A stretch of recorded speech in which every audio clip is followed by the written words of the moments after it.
ಸಮಸ್ತ ಕರುನಾಡಿನ ಎಲ್ಲ ವಿದ್ಯಾರ್ಥಿಗಳಿಗೆ ನಮಸ್ತೆ ಮತ್ತು ಎಲ್ಲ ಜನತೆಗೂ ಕೂಡ ನಮಸ್ತೆ. ಸೊ ಈ ವಿಡಿಯೋ ಏನಿದೆಯಲ್ಲ, ಇದು ವಿದ್ಯಾರ್ಥಿಗಳಿಗೆ ಅಷ್ಟೇ ಅಲ್ಲದೆ ಸೊ ಡ್ರೈವಿಂಗ್ ಲವರ್ಸ್ ಇರ್ತಾರಲ್ಲ, ಸೊ ಅಂಥವ್ರಿಗೆ ತುಂಬ ಉಪಯುಕ್ತ ಆಗಿರುವಂಥ ಮಾಹಿತಿ. ಸೊ ಇಲ್ಲಿ ಭಾರತ ದೇಶದಲ್ಲಿ ಏನು ರಸ್ತೆಗಳಿದಾವಲ್ಲ, ಒಂದು ಮಾನವನ ದೇಹದ ನರನಾಡಿಗಳಿಗೆ ಹೋಲಿಸ್ತಾರೆ ರಸ್ತೆಗಳನ್ನು. ಸೊ ಸರಕು ಸಾಗಾಣಿಕೆನ ಅಲ್ಲಿಂದ ಇಲ್ಲಿಗೆ ಕೊಂಡೊಯ್ತಂತಹ ವಾಹನಗಳಿಗೆ ಡ್ರೈವರ್ ಇರ್ತಾರಲ್ಲ, ಸೊ ಅಂಥವ್ರಿಗೊಂದು ಉಪಯುಕ್ತ ಆಗಿರುವಂಥ ಮಾಹಿತಿ.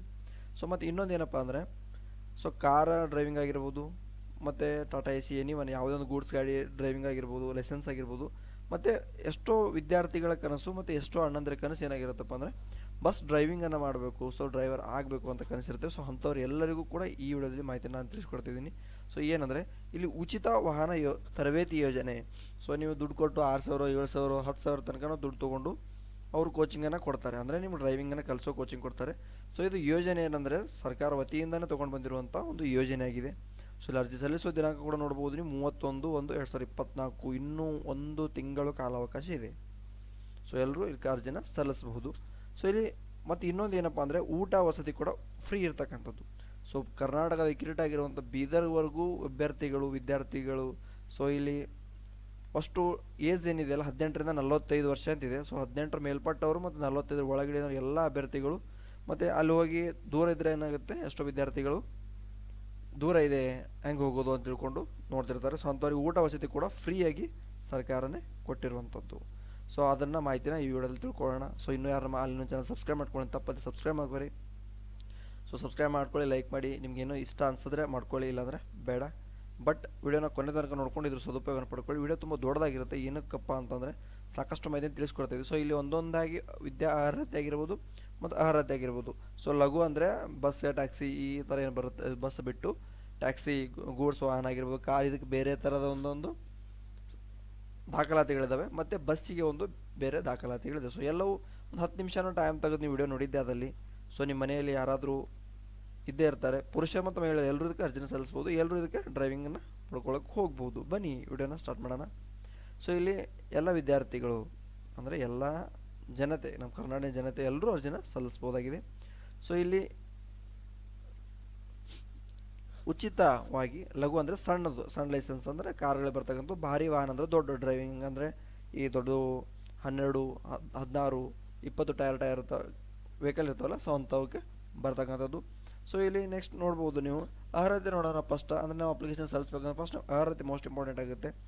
ಅರ್ಹತೆ ಕನಿಷ್ಠ 18 ವರ್ಷ ವಯೋಮಿತಿಯನ್ನು ಮುಗಿದಿರಬೇಕು. ಇದು ಎದಕ್ಕಂದರೆ ಸಣ್ಣ ಕಾರಿಗೆ ನೀವು ಏನಾದರೂ ಅಪ್ಲಿಕೇಶನ್ ಸಲ್ಲಿಸ್ತಾ ಇದ್ದೀರ, ಕಾರ್ ಕಲಿಬೇಕು ಅಂತ ತಿಳ್ಕೊಂಡು ಸಲ್ಲಿಸ್ತಾ ಇದ್ದರೆ 18 ಮುಗಿದ್ರೆ ಸಾಕು. ಸೊ ಗರಿಷ್ಠ 45 ಅಂತಿದೆ. ಸೊ ಬಸ್ಸಿಗೆ ಏನಾದರೂ ನೀವು ಅಂದರೆ ನಿಮಗೆ ಡ್ರೀಮ್ ಇತ್ತು ಬಸ್ ಡ್ರೈವಿಂಗ್ ಮಾಡುವಂಥ ಸಾಕಷ್ಟು ವಿದ್ಯಾರ್ಥಿಗಳು, ಪೊಲೀಸ್ ಡ್ರೀಮ್ ಹೆಂಗೆ ಇರುತ್ತಲ್ಲ, ಸೊ ಇನ್ನೂ ಕೆಲವೊಂದು ವಿದ್ಯಾರ್ಥಿಗಳಿದ್ದಾರೆ. ಸೊ ಡ್ರೈವಿಂಗ್ ಲವರ್ಸ್ ವಿತ್ ಅವರು KSRTC ಲವರ್ಸ್ ಇಷ್ಟು ಸ್ಟೇಟಸ್ ಹಾಕಿರ್ತಾರೋ, ಆಮೇಲೆ ಅವ್ರ ಡ್ರೀಮ್ ಅದೊಂದು ದೊಡ್ಡ ಹುದ್ದೆ ಥರ ಅವರು ಪೂಜೆ ಮಾಡ್ತಿರ್ತಾರೆ. ಸೊ ಅಂಥವ್ರಿಗೆ ಇದೊಂದು ಉಪಯುಕ್ತ ಆಗಿರುವಂಥ ಮಾಹಿತಿ ಆಗಿರುವಂಥದ್ದು. ಸೊ ಅವರು 20 ವರ್ಷ ಬಸ್ಸನ್ನು ಡ್ರೈವಿಂಗ್ ಮಾಡಬೇಕಂದ್ರೆ 20 ವರ್ಷ ಆಗಿರ್ಬೋದು. ಸೊ ಲಘು ದವಾಖಾನೆ ಅಂದರೆ ಕಾರ, ಜೀಪ, ಟ್ರಾವೆಲ್ಸ್ ಹೇಳಿದ್ನಲ್ಲ ಆಗಲೇ, ಸೊ ಆ ಥರ ಏನಾದರೂ ನೀವು ಅರ್ಜಿನ ಸಲ್ಲಿಸಬೇಕು ಅಂತ ಆದರೆ, ಅಂದರೆ ಅದಕ್ಕೆ ನೀವು ಸಲ್ಲಿಸ್ತೀನಿ ಅಂತ ಆದರೆ ಕಾರ, ಜೀಪ, ಸೊ ಎಲ್ಲ ಈ ವೆಹಿಕಲ್ಗಳಿಗೆ. ಸೊ ಫಸ್ಟ್ ಏನಪ್ಪ ಅಂದ್ರೆ ಜನ್ಮ ದಿನಾಂಕದ ಬಗ್ಗೆ ಜನನ ಪ್ರಮಾಣ ಪತ್ರ ಫಸ್ಟ್ ಮೋಸ್ಟ್ ಇಂಪಾರ್ಟೆಂಟ್. ಇದು ಏನಕ್ಕೆ ಕೊಟ್ಟಿದ್ದಾರೆ ಅಂದರೆ, ಸೊ ಕೆಲವು ಇವಾಗ ವಿದ್ಯಾರ್ಥಿಗಳು ಕಲ್ತಿರ್ತಾರೆ, ಓಕೆ. ಇನ್ನು ಕೆಲವು ಹಿಂದೆ ಏನಾಗಿರ್ತಪ್ಪ ಅಂದರೆ ಹಿರಿಯರು ಅಣ್ಣಂದಿರೋದು, ಸೊ ಸಾಕಷ್ಟು ಜನರು ಕಲ್ತಿರೋದಿಲ್ಲ, ಅಂದರೆ SLCನೇ ಕಂಪ್ಲೀಟ್ ಮಾಡಿರೋದಿಲ್ಲ. ಅಂಥದ್ರಲ್ಲಿ ಮೋಸ್ಟ್ ಇಂಪಾರ್ಟೆಂಟ್ ಆಗುತ್ತೆ, ಅದಕ್ಕಿಂತ ತಾಳೆ ಕನ್ಸಿಡರ್ ಮಾಡೋದಿಲ್ಲ. ಸೊ ಅದಕ್ಕಿಂತ ಇದು ಜನ್ಮ ದಿನಾಂಕ ಅಂದರೆ, ಅಥವಾ ಇಲ್ಲಿ SLC ಏನಾದರೂ ಕಂಪ್ಲೀಟ್ ಮಾಡಿದರೆ ಅದರಲ್ಲಿ ಇದೇನು ಟೆನ್ಷನ್ ಇಲ್ಲ, ಇದು ಒಂದೇ ಕೊಡಬೇಕಾಗುತ್ತೆ. ಸೊ SLCನೂ ಕಂಪ್ಲೀಟ್ ಮಾಡಿಲ್ಲ ಅಂದರೆ ವರ್ಗಾವಣೆ ಪ್ರಮಾಣ ಪತ್ರ ಅಂತ ಇರ್ತದೆ, ಅದಕ್ಕಿಂತ ಕೆಳಗಿನ ವರ್ಗದು. ಸೊ ಇದು ಕೂಡ ಇಲ್ಲ ಅಂದರೆ ಕೋರ್ಟ್ ನೋಟ್ರಿ ನೀವು ಮಾಡಿಸ್ಬೇಕಾಗ್ತದೆ, ಅಂದರೆ ಕೋರ್ಟ್ ನೋಟ್ರಿ ಮಾಡಿಕೊಂಡು ನೀವು ಇಲ್ಲಿ ಅಪ್ಲಿಕೇಶನ್ ಸಲ್ಲಿಸ್ಬೋದು. ಸೊ ಅದರ ಜೊತೆ ಆಧಾರ್ ಕಾರ್ಡ್ ಮತ್ತು ಜಾತಿ ಪ್ರಮಾಣ ಪತ್ರ, ಪಾಸ್ಪೋರ್ಟ್, ಅಳತೆ, ಭಾವಚಿತ್ರ. ಸೊ ಜಾತಿ ಆದಾಯ ಪ್ರಮಾಣ ಪತ್ರ ಏನಕ್ಕಂದರೆ ಇಂತಿಷ್ಟು ಜಾತಿಗಳಿಗೆ ಅಂತ ತಿಳ್ಕೊಂಡು ಒಂದು ಇರ್ತಕ್ಕಂಥದ್ದು. ಸೊ ಇಲ್ಲಿ ಆ ಜಾತಿಗಳ ಪ್ರಮಾಣ ಪತ್ರವನ್ನು ಇಲ್ಲಿ ಕೇಳ್ತಾರೆ. ಸೊ ಭಾರಿ ವಾಹನ ಚಾಲನೆ ಅಂದರೆ ಬಸ್ಸನ್ನು ಅರ್ಜಿನ ಸಲ್ಲಿಸ್ತಿರಲ್ಲ, ಸೊ ಬಸ್ ಅರ್ಜಿನ ಸಲ್ಲಿಸ್ತಕ್ಕಂಥ ಅಭ್ಯರ್ಥಿಗಳಿಗೆ ಸೊ ಅವರಿಗೆ ಬೇಕಾಗಿರುವಂಥ ದಾಖಲಾತಿಗಳು ಏನು ಅಂತಿದೆ ಇಲ್ಲಿ. ಸೊ ಫಸ್ಟ್ ನೋಡಬೇಕಾದ್ರೆ ಕನಿಷ್ಠ ಇವರಿಗೆ 20 ವರ್ಷ ಮುಗಿದಿರ್ಬೇಕಂದ್ರೆ ಬಸ್ ದೊಡ್ಡ ವೆಹಿಕಲ್ ಮತ್ತು ಇದಕ್ಕಿಂತ ಜಾಸ್ತಿ ದೊಡ್ಡ ವೆಹಿಕಲ್ ಡ್ರೈವ್ ಅಂದರೆ ಕಲಿಬೇಕಂದ್ರೆ ಏಜ್ ಜಾಸ್ತಿ ಇರಬೇಕಲ್ಲ. ಸೊ 20 ವರ್ಷ ಇಲ್ಲಿ ನಿಮಗೆ ಮುಗಿದಿರಬೇಕು, 20 ಕಂಪ್ಲೀಟ್ ಆಗಿರಬೇಕು ಅಂತಿದೆ. ಸೊ ನೆಕ್ಸ್ಟ್ ಗರಿಷ್ಠ 45 ಅಂದರೆ 45 ವರ್ಷ ಒಳಗಿನವರು ಅಪ್ಲಿಕೇಶನ್ ಸಲ್ಲಿಸ್ಬೋದು. ಸೊ ಲಘು ವಾಹನ ಚಾಲನೆ ಅಂದರೆ ಇವಾಗ ಕಾರ್ ಅಥವಾ ಜೀಪ್ ಗೂಡ್ಸ್ ವಾಹನ ಎನಿ ವಾಹನ ಒಂದು ತೆಗೆಸಿರ್ತಿರಲ್ಲ, ಅದು ತೆಗಿಸಿ 1 ವರ್ಷ ಆಗಿರಬೇಕು ಅಂತಿದೆ. ನೋಡ್ಬೋದು ನೀವು 1 ವರ್ಷ ಕಂಪ್ಲೀಟ್ ಆಗಿರಬೇಕು. ಸೊ ಅಂತ ಕಂಪ್ಲೀಟ್ ಆಗಿರುವಂಥ ಅಭ್ಯರ್ಥಿಗಳು ಇದಕ್ಕೆ ಅರ್ಜಿ ಸಲ್ಲಿಸಲಿಕ್ಕೆ ಅರ್ಹರಾಗಿರ್ತಾರೆ, ಅಂದರೆ ಬಸ್ ಡ್ರೈವಿಂಗ್ ಮಾಡೋಕ್ಕೋಸ್ಕರ ಆಗಿರ್ತಾರೆ. ಸೊ ಅದೇನೋ ಅವರ ಇದರಲ್ಲಿ ಡ್ರೈವಿಂಗ್ ಇದರಲ್ಲಿ ಹೇಳ್ತಾರೆ ರಿನ್ಯೂವಲ್ ಹಿಂಗೇನೋ ಇರುತ್ತೆ. ಸೊ ಅದು 1 ವರ್ಷ ಕಂಪ್ಲೀಟ್ ಆಗಿರಬೇಕು ಅಂತಿದೆ.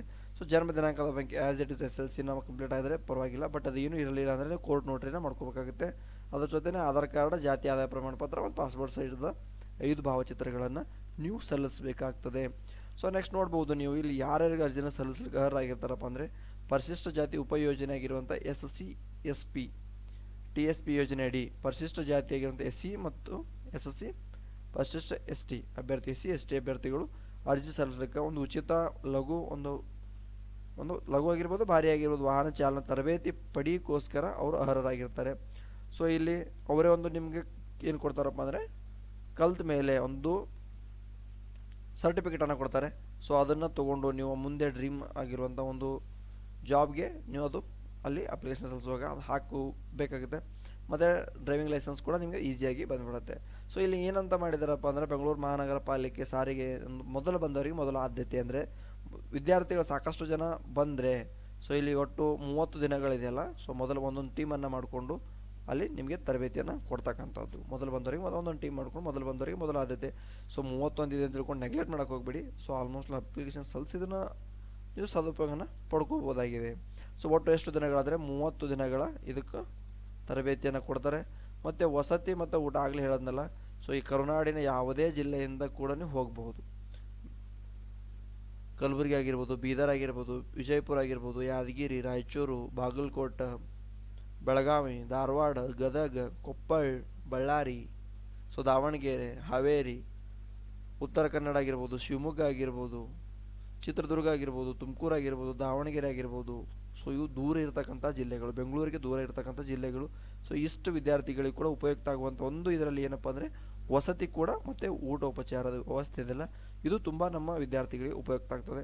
ಸೊ ಆಸಕ್ತಿ ಇರೋ ಅಭ್ಯರ್ಥಿಗಳು ಪರಿಶಿಷ್ಟ ಜಾತಿ, ಪರಿಶಿಷ್ಟ ಪಂಗಡ, ಪುರುಷ ಆಗಿರ್ಬೋದು, ಮಹಿಳೆಯರಾಗಿರ್ಬೋದು, ನಿಮ್ಮ ಈ ಹೇಳಿರುವಂಥ ದಾಖಲಾತಿ ಎಲ್ಲವೂ 2 ಸೆಟ್ ಜೆರಾಕ್ಸ್ ಅಂದರೆ 2 ಸೆಟ್ ಜೆರಾಕ್ಸ್ ಮಾಡಿ ಎಲ್ಲಿ ಸಬ್ಮಿಟ್ ಮಾಡಬೇಕಂದ್ರೆ ಬೆಂಗಳೂರು ಮಹಾನಗರ ಪಾಲಿಕೆ ಸಾರಿಗೆ ಸಂಸ್ಥೆ ಮಾನವ ಸಂಪನ್ಮೂಲ ಅಭಿವೃದ್ಧಿ ಇಲಾಖೆಯಲ್ಲಿ ನೀವು ಕೊಡಬೇಕು. ಇಲ್ಲಿ ಯಾವುದೇ ಮೋಸ ಆಗೋದಿಲ್ಲ ಮತ್ತು ಯಾವುದು ಸುಳ್ಳು ಮಾಹಿತಿ ಅಲ್ಲ. ಮತ್ತು ಇಲ್ಲಿ ನಿಮ್ಗೆ ಹೆಲ್ಪ್ಲೈನ್ ನಂಬರ್ ಕೂಡ ಕೊಟ್ಟಿದ್ದೀವಿ. ನೀವು ಇಷ್ಟೊತ್ತಿನ ವಿಡಿಯೋ ನೋಡಿದ್ದೀರಾ, ಸೊ ಬೈಕೊಳ್ಳೋ ಅವಶ್ಯಕತೆ ಇಲ್ಲ. ಆನ್ಲೈನ್ ಬರೋದಿಲ್ಲ, ಇದು ನೀವು ಆಫ್ಲೈನಲ್ಲಿ ಕೊಡಬೇಕಾಗುತ್ತೆ. ಅದು 2 ಸೆಟ್ ಜೆರಾಕ್ಸ.